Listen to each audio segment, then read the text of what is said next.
इस वीडियो में आप सीखने वाले हैं छोटी ई की मात्रा से बनने वाले हिंदी के शब्दों को इंग्लिश में किस प्रकार से लिखा जाए। तो इसके लिए बहुत ज़रूरी है कि आपको अ आ इ ई, क ख ग घ और बारखड़ी क का की को अंग्रेज़ी में लिखना आए। तो इससे जो पिछला वीडियो था उसमें हमने इन तीनों को ही अंग्रेज़ी में लिखना सीख लिया था। तो चलिए शुरुआत करते हैं छोटी की मात्रा से बनने वाले हिंदी के शब्दों को अंग्रेज़ी में लिखने की। तो जो पहला नाम है, पहले आप जान लीजिए कि छोटी ई की मात्रा के लिए हिंदी का अक्षर यानी कि हिंदी का जो अल्फ़ाबेट है वो आता है आई आता है छोटी ई के लिए। तो सबसे पहला नाम है निशा। तो निशा नाम को हम इस प्रकार से अलग अलग लिख लेंगे। तो यहाँ पर न के लिए एन आता है। क्या आता है? एन। और छोटी ई की मात्रा लगी हुई है तो एन के बाद हम लगा देंगे आई, तो ये बन गया नी। और श के लिए एस, एच आता है। आ की मात्रा लगी हुई है तो हम लगा देंगे ए, तो ये बन गया निशा। NISHA, निशा। आ की मात्रा है लास्ट में, तो आ की मात्रा के लिए हम डबल ए नहीं लगाएंगे, ए लगाएंगे। निशा उच्चारण के ऊपर निर्भर करता है कि कहाँ पे हम डबल ए का यूज़ करें और कहाँ पे हम, उच्चारण के ऊपर निर्भर करता है कि हम कहाँ पर डबल ए का यूज़ करें और कहाँ पर सिंगल ए का। तो दूसरा नाम है रिया। तो रिया को हम इस प्रकार से अलग अलग लिख लेंगे। र के लिए आता है इंग्लिश का अल्फ़ाबेट आर और छोटी की मात्रा लगी हुई है तो आई, RI। फिर है य के लिए क्या आता है? वाई, य के लिए वाई, और य पे आ की मात्रा लगी हुई है तो हम लगा देंगे ए, रिया। RIYA, रिया। आ की मात्रा है इसलिए लास्ट में ए। फिर है लिया। तो लिया को हम इंग्लिश में किस प्रकार से लिखेंगे? सबसे पहले हम इस प्रकार से अलग अलग लिख देंगे इसको। फिर ल के लिए इंग्लिश का अल्फ़ाबेट आता है एल। ल के लिए एल, छोटी की मात्रा तो आई, ली। और य के लिए वाई, आ की मात्रा है तो हम लगा देंगे ए, तो ये बन गया लिया, LIYA, लिया। फिर है रिचा। तो रिचा को हम इस प्रकार से अलग लिखेंगे। फिर र के लिए क्या आता है? आर, और छोटी की मात्रा है तो आई, री। और च के लिए आता है CH, च के लिए CH। लास्ट में है आ की मात्रा तो हम लिखेंगे ए, रिचा, RICHA, रिचा। नेक्स्ट है आदि।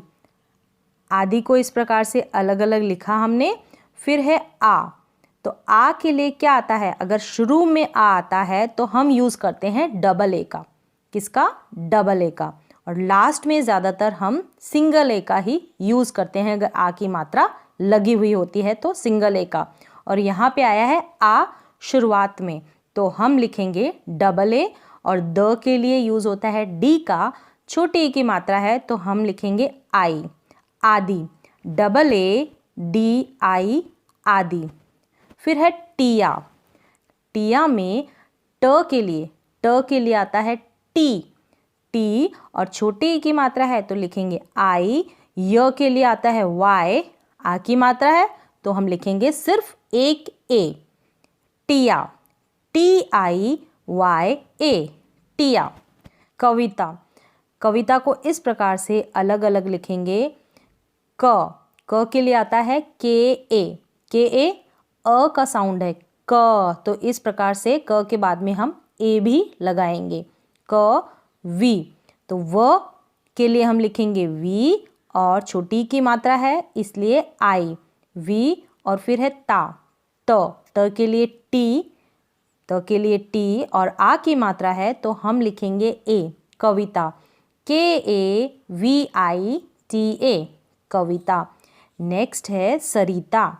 तो सरिता को इस प्रकार से अलग अलग लिखा हमने। फिर स के लिए क्या आएगा? SA, स के लिए ऐसे आएगा, स के साथ स, यानी कि अ का साउंड है, अ का उच्चारण भी हो रहा है स में, तो हम लिखेंगे SA। फिर है र के लिए आता है आर, छोटी की मात्रा है तो आई लगाएंगे, ता, ता यानी कि टी, टी आएगा त के लिए, टी त के लिए, और लास्ट में है आ की मात्रा तो हम लिखेंगे ए, सरिता, SARITA, सरिता। फिर है सविता, सविता में स के लिए आता है एस, एस ए का साउंड है, ए का उच्चारण भी है, और स के लिए हम पूरे स के लिए लिखते हैं SA, स। और फिर है वी, व के लिए वी, व के लिए वी, छोटी की मात्रा तो आई, और ता, फिर है ता तो टी आएगा त के लिए, लास्ट में आ की मात्रा, सविता, SAVITA, सविता। फिर है अमित, अमित में अ के लिए आता है ए, अ के लिए क्या आएगा ए, और फिर है म, म के लिए एम आता है, और छोटी की मात्रा लगी हुई है तो म के साथ हम छोटी की मात्रा लगा देंगे, यानी कि एम के पास में हम लिख देंगे आई, अ मी, और फिर है त, त के लिए आता है टी, त के लिए टी। अमित में टी के साथ हम ए का इस्तेमाल नहीं करेंगे, यानी कि ए को नहीं लिखेंगे, क्योंकि अमित का उच्चारण जब हम करते हैं तब अ का उच्चारण नहीं होता, और लास्ट में जो भी अक्षर आएगा वहाँ पर अगर आ की मात्रा नहीं होगी, जैसे कि त में आ की मात्रा नहीं है, तो हम ए का इस्तेमाल नहीं करेंगे। अगर यही त बीच में आता तब हम ए का इस्तेमाल करते। तो अमित की स्पेलिंग बन गई AMIT, अमित। फिर है विकास, विकास तो व के लिए क्या आता है, व के लिए क्या आएगा वी, छोटी की मात्रा है तो आई, फिर है का यानी कि क के लिए आएगा के, आ की मात्रा है तो हम डबल ए नहीं लगाएंगे, सिर्फ एक ही ए लगाते हैं आ की मात्रा जब बीच में आती है, और उच्चारण पर निर्भर करता है जहाँ पे डबल ए आता है। अगर लंबा उच्चारण होता है, डबल ए का उच्चारण होगा, तब हम डबल ए लगाएंगे। स के लिए लिखेंगे एस, स के लिए एस, अ का साउंड नहीं है स के साथ में तो सिर्फ एस लगाएंगे, ए नहीं लगाएंगे, वैसे भी लास्ट में ए नहीं लगता। तो ये बन गया विकास, VIKAS। फिर है अखिल, अखिल में शुरू में है अ के लिए हम लिखेंगे ए, ख के लिए आता है KH, ख, और आई लगा देंगे, छोटी की मात्रा है, लास्ट में है ल के लिए हम लिखेंगे L, ए नहीं लगाएंगे, लास्ट में ए नहीं लगता है अधिकतर। फिर ल के लिए हम लिख देंगे L, और ल के साथ अ का उच्चारण भी नहीं हो रहा है, इसलिए हम ए का इस्तेमाल नहीं करेंगे। ये बन गया अखिल, AKHIL, अखिल। फिर है विपिन, विपिन में क्या करेंगे, सबसे पहले इस तरह से अलग अलग लिख देंगे। फिर है व पे छोटी की मात्रा है तो व के लिए हम लिखेंगे वी, फिर लिखेंगे आई, छोटी की मात्रा है, फिर लिखेंगे प के लिए क्या आता है पी, प के लिए आता है पी, छोटी की मात्रा है तो आई लगा देंगे, लास्ट में क्या है न है ना, तो इसके लिए हम लिख देंगे एन, ए का उच्चारण नहीं है यानी कि अ का उच्चारण नहीं है तो हम सिर्फ एन ही लिखेंगे, ए नहीं लगाएंगे लास्ट में। विपिन, VIPIN, विपिन। फिर है कशिश, कशिश को इस प्रकार से अलग अलग लिखा।